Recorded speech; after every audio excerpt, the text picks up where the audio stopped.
Ang basic, if I may remember, was really just the fact na yung SALN niya ay lumaki from 2007 to 2025, which sa aming palagay does not show any factual allegation whatsoever, except for the fact that it grew bigger over a span of 20 years.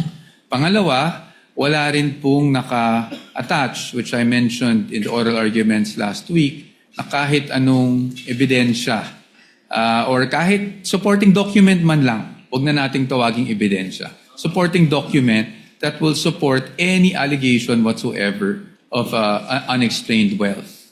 And that is why, nabanggit ko rin, na after the allegations were made, and this is even more significant, after the respondent had filed her answer, na tinawag pa nga nilang non-answer, doon lang po naghanap ng mga ebidensya na sakaling makasuporta doon sa aligasyon na iyon.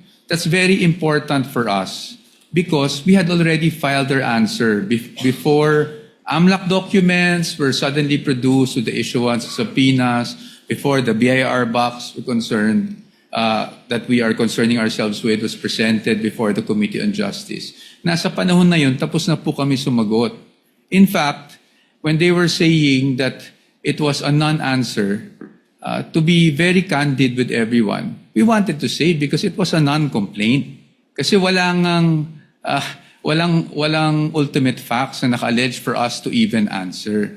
Now, before this honorable court, I do recall that in our answer, we also took pains to discuss the lack of ultimate facts and also what we feel were violations of due process before the Committee on Justice, or at least with the proceedings that were conducted before the Committee on Justice.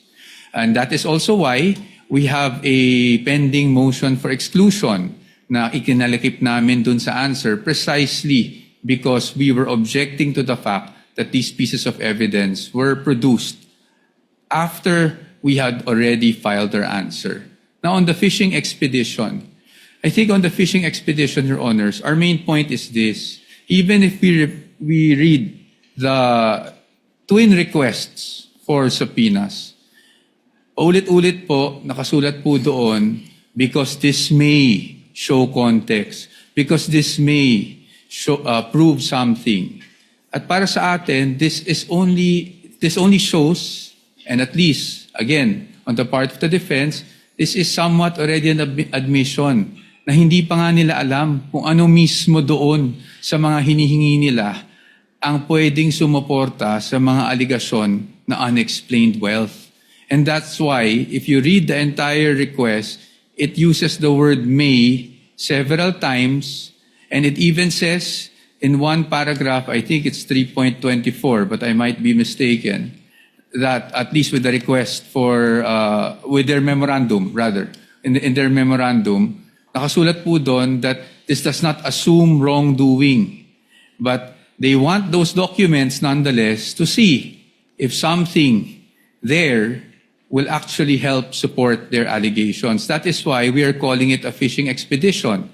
Dahil in Tagalog, para po maintindihan, sa aming pananaw, sa dami ng hinihing dokumento, para po itong nagtatapon po tayo sa dagat ng isang napakalaking lambat at umaasa tayo na kahit papano may mabingwit kahit isang pirasong ebidensya.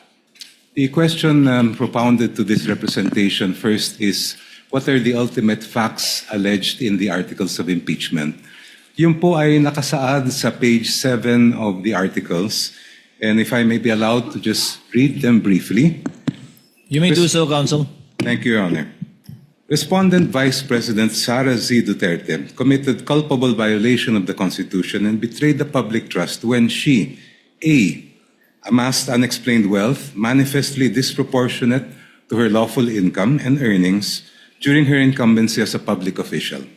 B, failed to fully and truthfully disclose all her and her spouse's assets, liabilities, and net worth in her statement of assets, liabilities, and net worth, including in her salens for the years 2022, 2023, and 2024.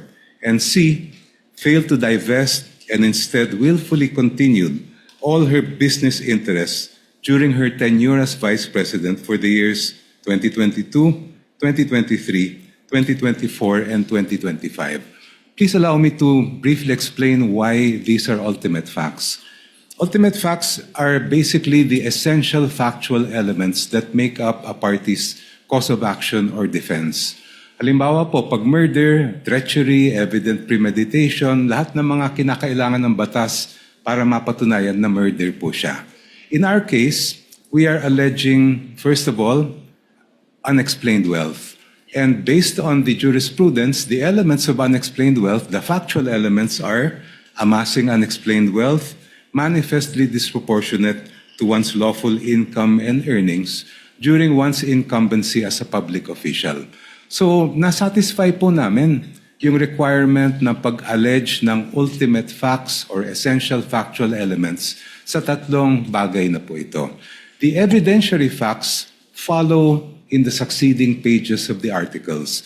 Doon po namin dinetalye kung ano yung mga iba't ibang paraan kung paano nakuha o naamas ni Vice President yung ang sinasabi natin na unexplained wealth.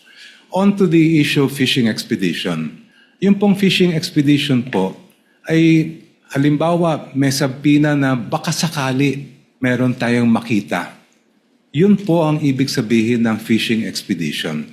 When the party requesting information does not know what might be produced and just as an off chance tries to use that instrument in order to gain evidence that may be used against the other party. Dito po, malaki ang pagkaiba ng sitwasyon.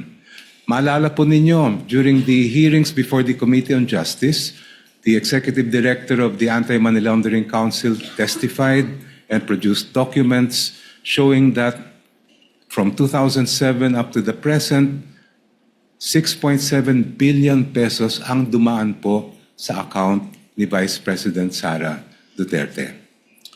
On that basis, and if we go deeper into that report, it says that during the period from 2007 to 2013, during the time that she served as mayor and vice mayor, umabot po sa halos o lampas 3 bilyong piso ang dumaan sa kanyang mga accounts. So may basehan po tayo para ipalabas ang bank records. We are not just guessing that there is something there because the AMLA itself has confirmed that there were covered and suspicious transaction reports submitted to them in those amounts that I mentioned. Malayo po ang fishing expedition sa ginagawa ng prosecution dito po. If we had no basis at all, if we did not know what was in the AMLA reports, ayun po, maaring sabihin na fishing expedition. But in this particular case, we know because these are matters of record presented before the Committee on Justice.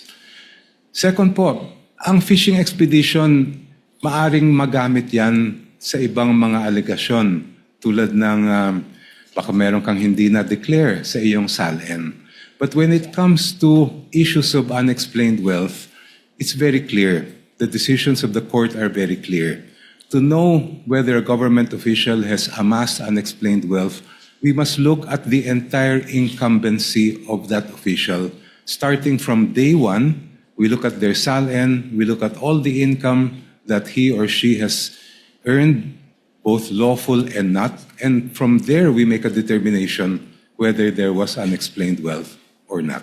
For these reasons, Your Honors, the fishing expedition argument, in our view, is totally untenable.